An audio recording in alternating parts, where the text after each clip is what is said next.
لیکن کبھی کبھی اللہ کی رحمت جوش میں آ جاتی ہے.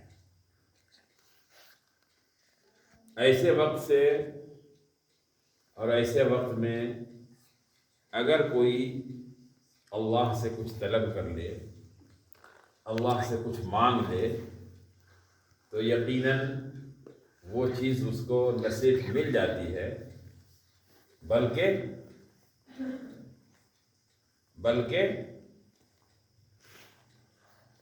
وہ بڑا خوش نصیب ہوتا ہے. مثال کے لیے بتایا جاتا ہے کہ جیسے جمعہ کا دن جو ہوتا ہے، تو جمعہ کے دن میں ایک ایسی گھڑی ہے، ایک ایسی ساعت ہے کہ اس وقت اگر بندہ کچھ دعا کرتا ہے، اللہ سے طلب کرتا ہے، اللہ سے مانگتا ہے،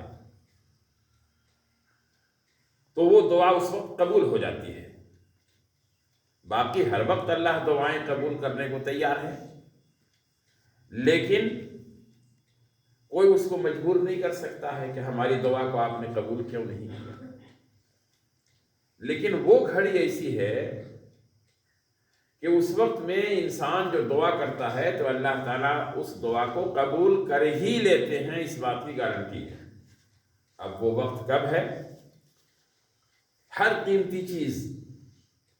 قیمتی چیز کو پردے میں رکھا جاتا ہے، اس کو جو ہے عام نہیں کیا جاتا ہے.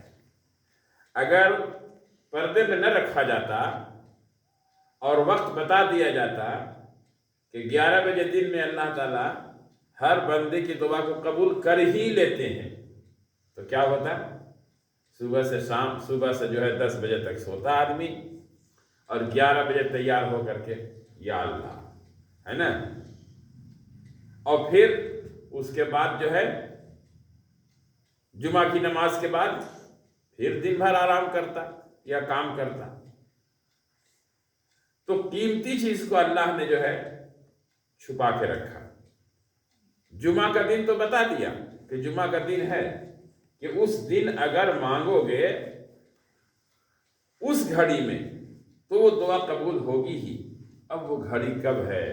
اس کا مطلب یہ ہے کہ آدمی جمعہ کا دن ایک دم ہوشیار رہے اور ہر وقت اللہ رب العزت سے دعائیں مانگتا رہے.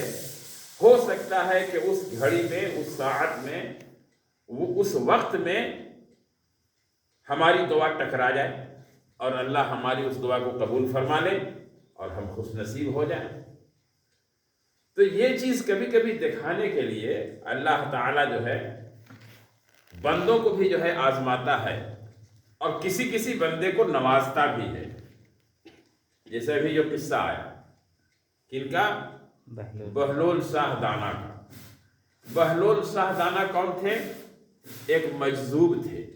مجذوب اس کو کہتے ہیں جو اللہ کی اور اس کے رسول صلی اللہ علیہ وسلم کی محبت میں دیوانہ ہو گیا ہو. اللہ کی محبت میں اور رسول اللہ کی محبت میں دیوانہ ہو گیا ہو، اس کو کیا کہتے ہیں؟ مجذوب کہتے ہیں. تو ایک ایسے ہی بزرگ تھے جن کا نام تھا بہلول شاہ. زمانہ کون سا تھا؟ خلیفہ ہارون رشید کا. خلیفہ ہارون رشید کا.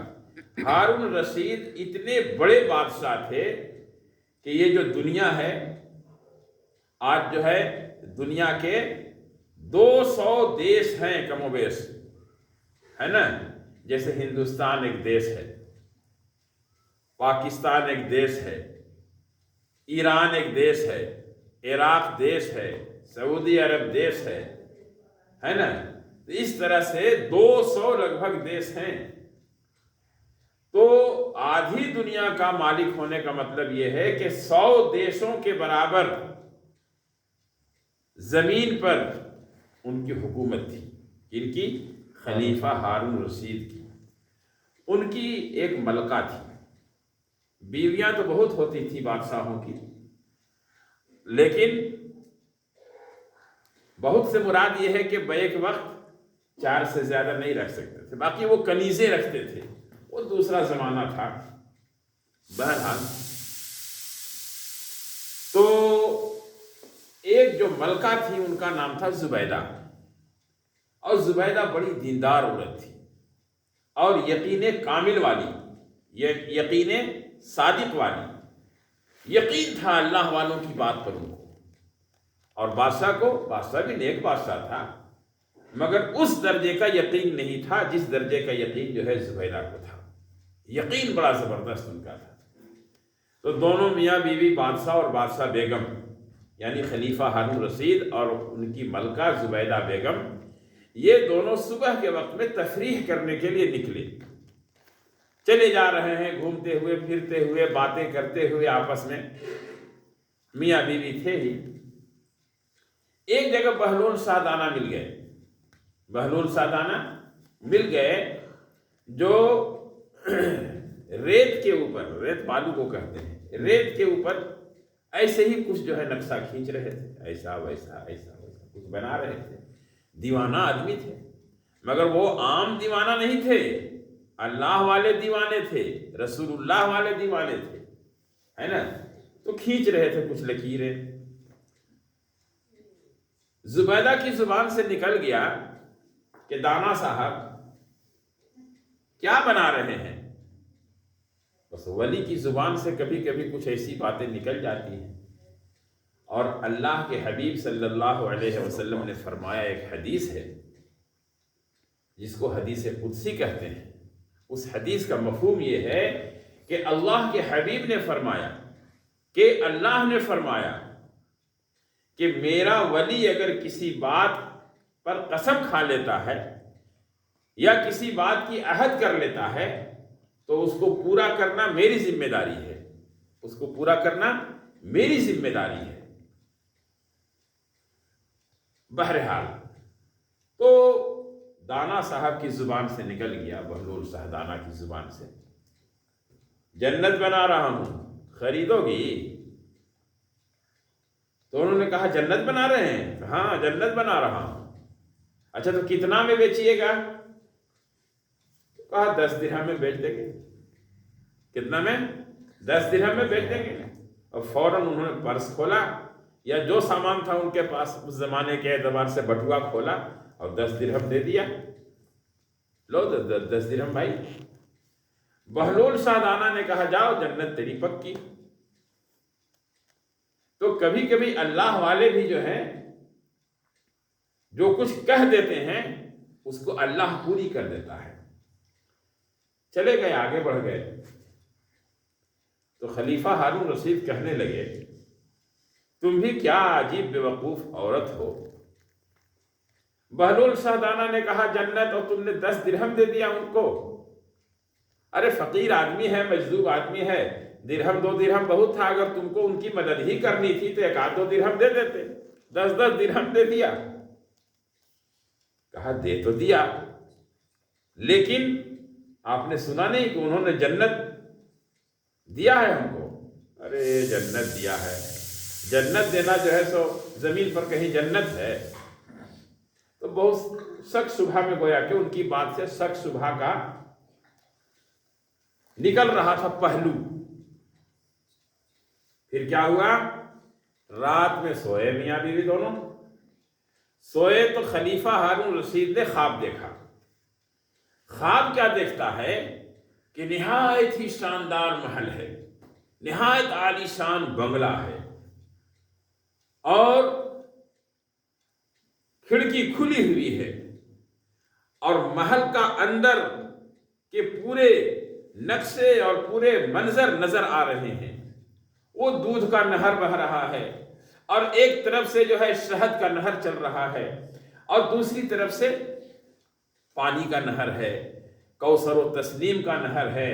الغرض یہ کہ کہیں کچھ نہر، کہیں کچھ نہر، کہیں کچھ نہر، ایک سے ایک پیڑ ہیں، ایک سے ایک پودے ہیں، ایک سے ایک پھل ہیں، کبھی ایسا دیکھا نہیں۔ یعنی حقیقت میں خواب میں انہوں نے جنت کو دیکھ لیا۔ کون دیکھا؟ خلیفہ ہارون رشید دیکھے۔ اب ایک مرتبہ جو ہے للچائی نگاہ سے ذرا اور جو ہے آگے بڑھے، گیٹ کے پاس ایک دم چلے گئے، تو اوپر میں دیکھا لکھا ہوا ہے، اوپر میں لکھا ہوا ہے یہ جنت ملکہ زبیدہ کا ہے، اوپر میں لکھا ہوا ہے۔ تو دیکھے تو بہت خوش ہوئے، اور نگاہ آگے دوڑائے تو دیکھتے کیا ہے کہ ہماری بیوی تو ہے اندر اور بڑے عیش و آرام میں ہے۔ وہ فوراً داخل ہونا چاہے تو دروازہ پر جیسے ہی پہنچے فرشتوں نے پکڑ لیا، کہاں جاتے ہو؟ کہہ رہے ہماری بیوی اندر ہے۔ ارے بیوی تمہاری اندر ہے تو رہنے دو، وہ بیوی کی چیز ہے اس لیے بیوی اندر ہے۔ تو کہا کہ جنت جو ہے سو جب ہماری بیوی کی ہے تو ہم اس میں نہیں جا سکتے ہیں۔ کہا بادشاہ سلامت، یہ دنیا نہیں ہے، یہ آخرت ہے۔ آخرت میں تو اپنے اعمال کا بدلہ ملے گا۔ یہ تو زبیدہ کی جنت ہے، آپ کی تھوڑی ہے، آپ کی نہیں ہے، آپ نہیں جا سکتے اس میں۔ اور ایسا کر کے دھکا دیا کہ خبردار آگے ہٹو، یہ تمہاری جنت نہیں ہے، تمہاری بیوی کا ہے، یہ دنیا نہیں ہے کہ بیوی کی ایک ایک چیز کے اوپر تم جو ہے سب قبضہ جما لو۔ اتنا کہہ ہی رہے تھے کہ آنکھ کھل گئی ہے بیچارہ پریشان بادشاہ۔ ارے کتنا سہانا منظر تھا، باہر ہی سے دیکھ رہے تھے تو یہی کیا کم تھا، اور کیوں ہماری آنکھ کھلی، کیسے ہم جاگے؟ اب دیکھ رہے ہیں کہ زبیدہ کہاں ہے، بھائی تو جنت میں پہنچی ہوئی تھی۔ تو کہہ رہے کہ نہیں زبیدہ کو دیکھا، ٹٹولا ادھر ادھر، کہا کہ نہیں زبیدہ تو اپنے بستر ہی پر ہے، زبیدہ تو یہی ہے۔ تب ان کو یقین ہوا کہ نہیں یہ تو لگتا ہے خواب دیکھ رہے تھے، لیکن یقین ہو گیا کہ جنت کا نقشہ انہوں نے دیکھ لیا۔ اب آنکھ کھلی،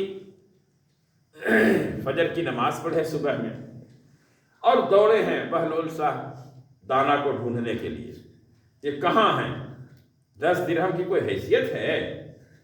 10 درہم یا 10 دینار سونے کے سکہ کو کہتے ہیں اور درہم چاندی کے سکہ کو کہتے ہیں۔ تو 10 درہم کیا معنی رکھتا ہے؟ 100 درہم بھی اگر ہو تو بہت سستی جنت ہے۔ گئے تو دیکھا کہ بہلول سادانہ پھر جو ہے لکیریں کھینچ رہے ہیں۔ تو انہوں نے سلام کیا اور کہا کہ حضرت کیا بنا رہے ہیں؟ کہا جنت بنا رہا ہوں۔ تو بیچیے گا؟ کہاں بیچیں گے؟ تو کتنا لیجیے گا؟ تو کہا 1000 اشرفی۔ کتنا کہا؟ 1000 اشرفی لیں گے۔ ارے کل ہے تو آپ نے جو ہے 10 درہم میں ہماری بیوی کو دیا ہے۔ کہا کہ بادشاہ سلامت، آپ کی بیوی بنا دیکھے جنت خریدی تھی، اور آپ تو دیکھ کے نہ آئے ہو جنت، تو دیکھنے کے بعد قیمت بڑھ جاتی ہے، آپ تو جنت دیکھ کے آئے ہو۔ تو ایمان جو ہم لوگوں کا کیوں قیمتی ہے؟ اس لیے کہ ہم لوگ بنا دیکھے ایمان لائے ہوئے ہیں، ہے نا؟ جنت کو نہیں دیکھے مگر ایمان ہے، یقین ہے کہ جنت ہے۔ دوزخ کو نہیں دیکھا، قبر کے اندر کیا سوالات ہوتے ہیں، کیا جوابات ہوتے ہیں، نہیں دیکھا، حتیٰ کہ اللہ رسول کو بھی نہیں دیکھا، کچھ کو نہیں دیکھا، بنا دیکھے مگر ایمان لائے ہوئے ہے، سب کچھ ہے نا؟ سب کچھ ہے۔ کیسے ہے؟ اللہ کے نبی نے خبر دیا ہے۔ تو اللہ کے نبی نے خبر دیا ہے تو حضور کی بتائی ہوئی باتوں پر ہمارا جو ہے سو یقین ہے، اس وجہ سے ایمان والے کی قیمت ہے اللہ کی نگاہ۔ اور جو آدمی دیکھ کے مانے تو دیکھ کے مانے گا تو دیکھ کا ماننا جو ہے سو اتنا جو ہے قیمتی نہیں ہے۔ اس لیے عرض کرنے کا منشا یہ ہے کہ پڑھنے کے اوپر، قرآن پڑھنے کے اوپر، نیکی کرنے کے اوپر بے شمار نیکیاں بتائی گئی ہیں۔ جیسے کسی نے کہا الف لام میم، تو اس کو کتنی نیکی ملی؟ 30 نیکی مل گئی۔ اور ذالک الکتاب لا ریب فیہ، یہ بھی پڑھ دیا تو پھر ایک ایک حرف کے حساب سے جو ہے 10 نیکی جو ہے گنتے جاؤ۔ اتنی نیکی اگر ایک پارہ قرآن پڑھ لو گے تو اتنی نیکی ہو جائے گی کہ گن نہیں پاؤ گے۔ یہ کون بتایا ہے؟ یہ اللہ کے نبی جناب رسول اللہ صلی اللہ علیہ وسلم نے خبر دیا ہے۔ تو اس خبر پر ہم کو یقین کرنا ہے۔ یقین کریں گے تو اجر ملے گا، اور یقین نہیں کریں گے تو کہیں گے نہیں دیکھ لیتے نا تب اس کے بعد مانتے۔ تو دیکھنے کے بعد ماننا جو ہے معتبر نہیں ہوتا ہے، بنا دیکھے ماننا یہ معتبر ہے، یہ کسی کے اوپر ایمان لانا ہوا، یہ کسی کی بات کے اوپر یقین کرنا ہوا۔ تو ہم لوگ جو پڑھائی پڑھ رہے ہیں یہ ایمان اور یقین والی پڑھائی ہے، اور اس کا جو ہے سو اس کا خلاصہ کیا ہے؟ اس کا خلاصہ یہ ہے کہ ہم ایمان میں، یقین میں سب سے پکے ہوں. ٹھیک ہے؟ اللہ تعالیٰ عمل کی توفیق عطا فرمائے. وما علینا الا البلاغ. تو اب دعا